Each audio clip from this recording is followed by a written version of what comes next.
and lets you free, and you just draw. And if it's good, it's good. If it's bad, it's bad. But what the main thing is, you're drawing, so you're getting better and better all the time.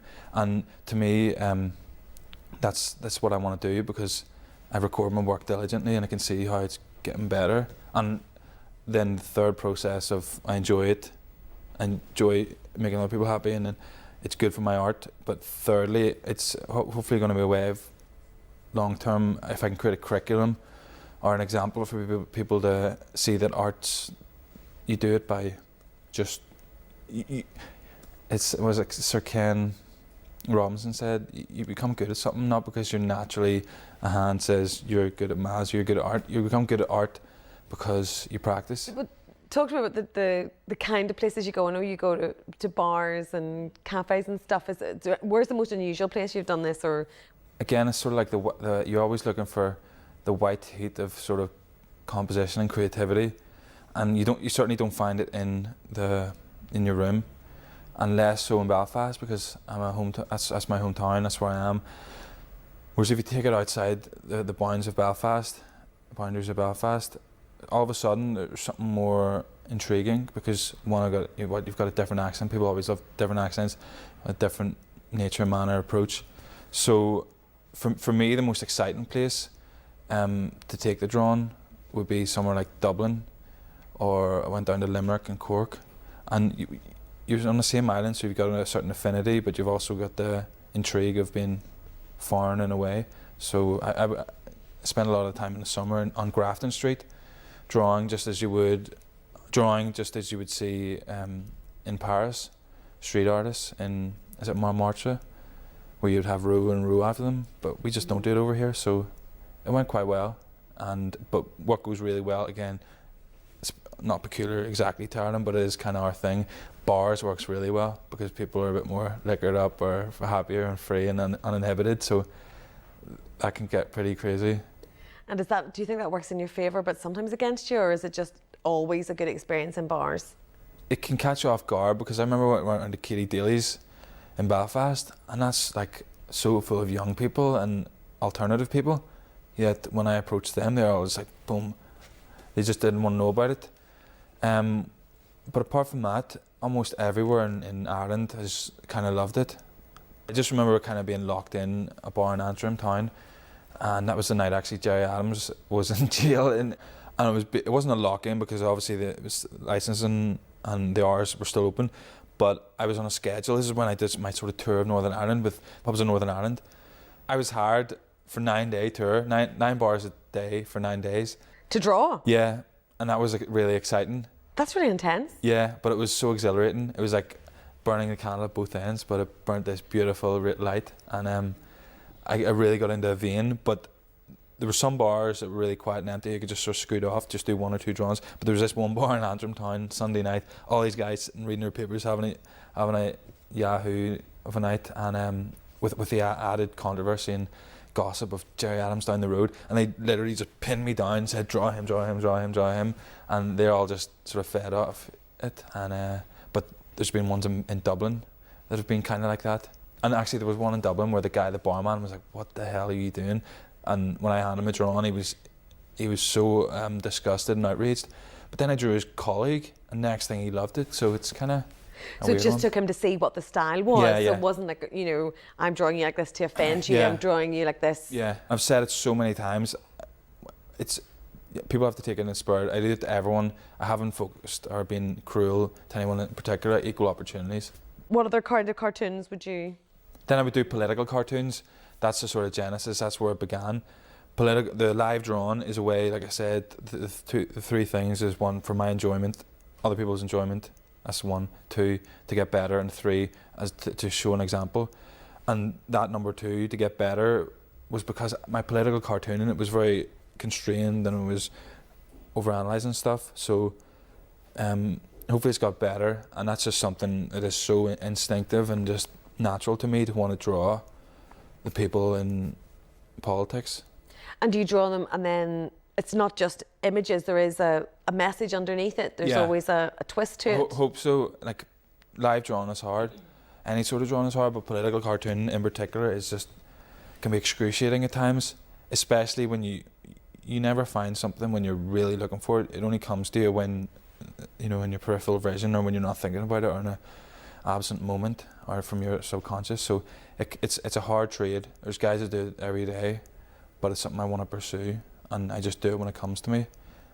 But obviously then I would love to do Banksy type art for Northern Ireland, because we definitely need it. And I did do one which was sort of mock political billboards. Oh, the elections? Election boards, yeah. Down Botanic Avenue and Dublin Road. And that got pretty good feedback. To me, it was sort of like unveiling the mask that they put up. And what kind of feedback did that get? Did you see people talking about it? Well, because I was sort of strategic in my thinking, and I'd do it somewhere where there's going to be a good footfall. And that's a major sort of commuter route, people walking down Botanic Avenue. So yeah, I got a good bit of feedback. And is there a particular moment or a particular cartoon you did, or something that was one thing that really you look back on, you go, yeah, that was great. When I sort of made the final break with my aspirations to be a lawyer was when I made a connection with Michael Dean, and he's a man of sort of great renown as being a local businessman, a creator, and a enterprising and guy of great just creative flair. I did a small cartoon of him, and it was just for a very small, very amateurish exhibition called Belfast Faces in Famous Places. And I sent him the cartoon I'd done of him, because he's, like I said, he's a column in our community and puts Belfast on the map. I sent him this cartoon I did of him, and I was just some kid, like, and next thing he followed me on Twitter, which is what I sent it to him. Yeah. And he says, I want to use that. I love that. I want to use it in my wine labels. And I'm like, say what? I'm just like, what? So again, that's what I said. You don't plan these things, just spontaneous and serendipity. If things are meant to happen, it'll happen, but not while you're sitting passively. You have to be active. So that was a great moment, and from that has come a sort of great flowering of collaboration, where I've worked on different projects. And I remember hearing back from things like I love Brona Waugh. She's another sort of great export that we have from here, and I use the word export because unfortunately so much of our talent does leave, so many of our friends and family. But I remember she tweeted me, and that was kind of like euphoric.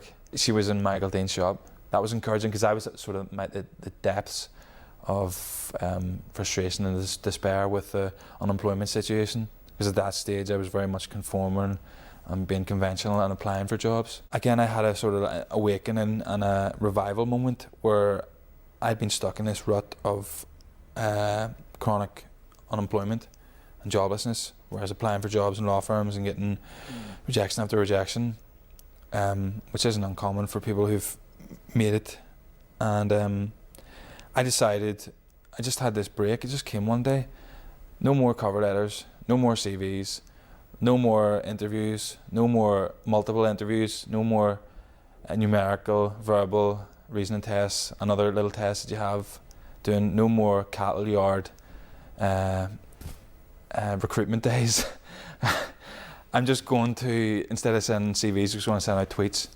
So it was kind of my ambition, or my strategy was to produce, not consume, and to produce what was just basically a large CV, because at that stage, like I said, I was stuck in this trench of this elephant trap of unemployment.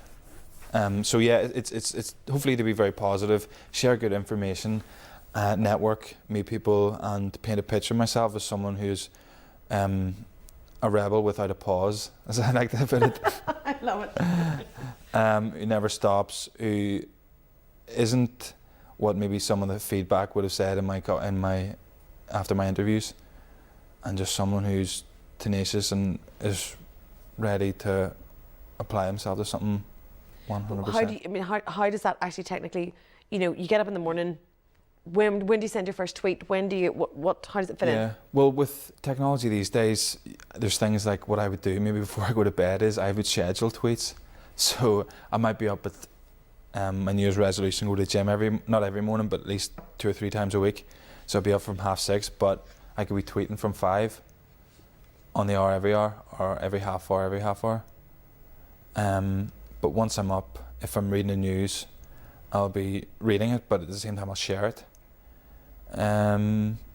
If I see a conversation, I might engage. But the main thing is to engage with people is to have a smile and to make good news. And my good news comes from the art and the writing. And from that, I've made incredible connections and friendships. And so, apart from Twitter, are you also very active on Facebook and other social media? Less so Facebook, because then again, to me, it's more a consumption medium, where you're on it and people are just looking at clickbait or looking at meaningless videos of cats. Whereas Twitter, for me, it's very professional. It can be, or you can if you go to the right areas or right spaces and corners of it.